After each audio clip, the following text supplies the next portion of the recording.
বিসমিল্লাহির রহমানির রহিম। হে সমস্ত জগতবাসী, আজ আমি আপনাদের সামনে যে আলোচনাটি নিয়ে এসেছি অবশ্যই একটু খেয়াল করে শুনবেন। এই আলোচনাটি হলো, দেখুন, মানুষ এই পৃথিবীতে একটি কথা বলে থাকে। এই কথাটি বলতে কিন্তু মানুষের টাকা লাগে না, সময় লাগে না, যার ফলে মানুষ ফট করে বলে বসে, আমি তোমাকে ভালোবাসি, আমি তোমাকে ভালোবাসি, এই কথাটা বলে বসে। কিন্তু সে যদি জানতো যে আমি তোমাকে ভালোবাসি এই শব্দটা কতটুকু ওজন, এই কথাটার ওজন উহুদ পাহাড়ের চেয়েও ওজন বেশি। উহুদ পাহাড়ের থেকেও যদি ওজন বেশি হয়, আর সেই ওজনের খবর যদি সে জানতো, তাহলে সে কখনোই এমন কথা বলতো না। তাই আমি বলবো, হে সমস্ত জগতবাসী, যে যদি কাউকে বলতে হয় যে আমি তোমাকে ভালোবাসি, এই কথাটা বলার আগে 1000 বার ভাববেন। এবং এই ভালোবাসা এমন একটা বিষয় যে আমি ফুট করে কাউকে বলবো আমি তোমাকে ভালোবাসি, এই কথাটা কোনো প্রকারে কখনো লঙ্ঘন করা যাবে না। যেমন উহুদ পাহাড়ের চেয়েও ওজন এই কথাটি, সেই উহুদ পাহাড়ের চেয়ে ওজন কেমন করে সেটি দেখেন। যে আমি যাকে বলেছি আমি তোমাকে ভালোবাসি, এখন যাকে ভালোবাসি বলেছি সে যদি আমাকে ভালো না বাসে, তবুও কিন্তু অনন্তকাল তাকে ভালোবেসে যেতে হবে। সে যদি আমার আয়ত্তের দিন না হয়, সে আমাকে ভালো না বাসে এবং অন্য কাউকে ভালোবাসে, তবুও তার প্রতি আমার বিন্দু পরিমাণ ভালোবাসা কমানো যাবে না। কিন্তু অন্তরে থাকবে আমি তাকে ভালোবাসি, চোখের জলে আমি তাকে ভাবি, কিন্তু কখনো তাকে ক্ষতি করিনি, কখনো তাকে আমি আঘাত করিনি, কোনো মানুষ দিয়েও তাকে অপদস্থ করাইনি যে কেন সে আমাকে ভালোবাসায় সাড়া দিল না। এই হলো একটা বিষয়। আর একটা বিষয় হলো, যদি সে কখনো আপনার আমি তোমাকে ভালোবাসি কথাটা সাড়া দেয় এবং সেও আমাকে যদি কখনো বলে যে হ্যাঁ আমিও তোমাকে ভালোবাসি, তখন কি হলো? তখন এই ভালোবাসা আমি যাকে বলেছি তাকে আমি মৃত্যুর আগ পর্যন্ত আগলে রেখে চলতে হবে, যে আমি তাকে কখনোই কষ্ট দিতে পারবো না এবং ভালোবাসি না এমন কিছু তাকে বোঝানো যাবে না এবং বলাও যাবে না। কারণ যখনই আপনি বলেছিলেন, পবিত্র একটা মন নিয়ে বলেছিলেন যে আমি তোমাকে ভালোবাসি, কিন্তু সে যখন আপনার প্রতি দয়া হয়েছে, মায়া হয়েছে, তার ভিতরে ভালোবাসা জেগেছে, তখন সেও আপনাকে বলেছে আমিও তোমাকে ভালোবাসি। তাহলে এই ভালোবাসা অনন্তকালের আশা, যেই ভালোবাসা কখনো নষ্ট হবার নয়।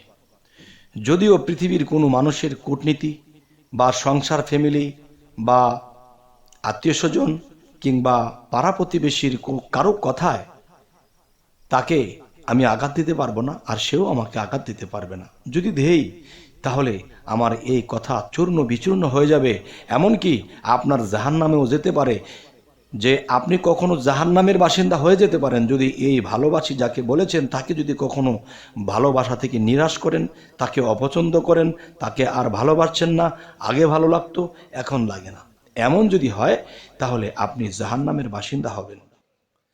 তবে হে সমস্ত জগতবাসী, আজকে যে আলোচনাটি করতেছি, দেখেন যে একটা অচেনা মানুষ যদি আমাকে একটা কষ্ট দেয়, এই কষ্ট 2 মিনিটই আমার শেষ।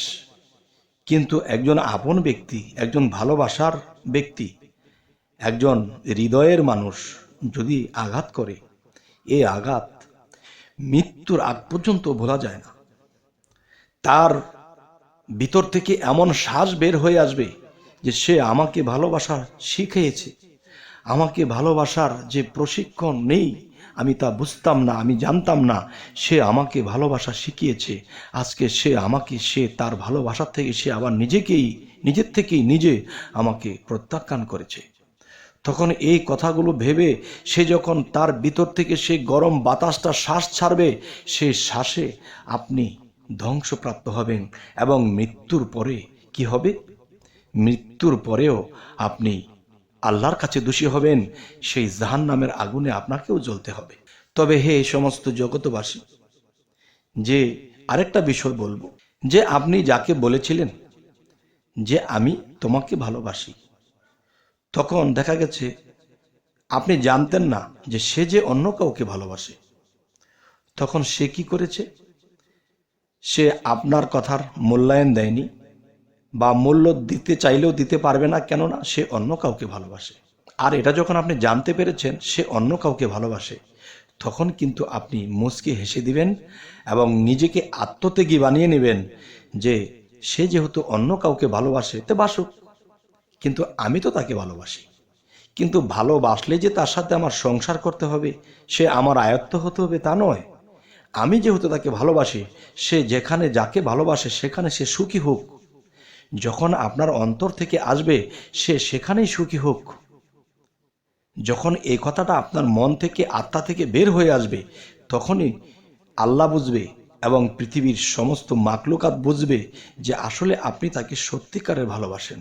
আর যে যাকে ভালোবাসে সে যদি তার আয়ত্তাধীন নাও হয়, তবুও যদি তাকে আপনি ভালোবাসেন, তাহলে বোঝা গেল কি এটাকেই ভালোবাসা বলা হয়। আরে আমি তাকে ভালোবেসেছি, তারকে আমি পাইলাম না, তাকে আমি যদি না পাই তাহলে অন্য কাউ তাকে পাবে, সেটা পাইতে দেব না, তাহলে এটা প্রেম নয়, এটা ভালোবাসা নয়, এটা হলো কি শয়তানি। এটা কি? এটা কাম শক্তি।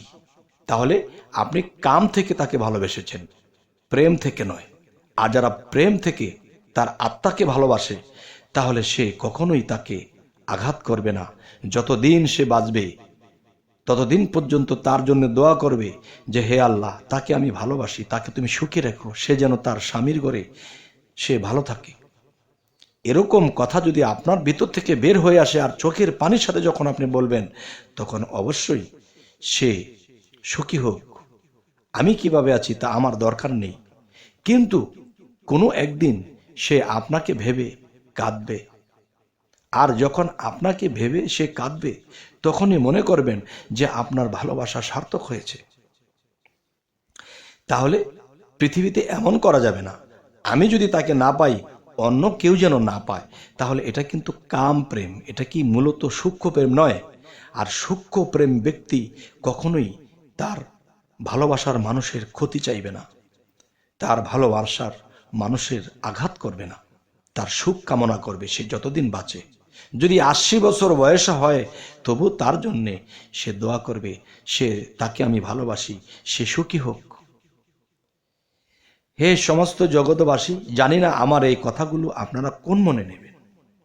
যে সূক্ষ্ম ভালোবাসা সবসময় এরকমই হয়, সে তার ঘরণী হোক বা না হোক, সে অন্যের ঘরণী হোক, তবু তার জন্য দোয়া করে। আচ্ছা, তাহলে এই মানুষটা হলো ত্যাগী, আর ত্যাগী মানুষই আল্লাহর প্রিয়। আপনি একদিকে আল্লাহর প্রিয় হয়ে গেলেন, আরেকদিকে তার কাছে আপনি মহান হয়ে গেলেন যে সে আমাকে পাইল না, তবু সে আমাকে সম্মান করে, আমার জন্য দোয়া করে। মূলত প্রেমিক তো তাকেই বলে।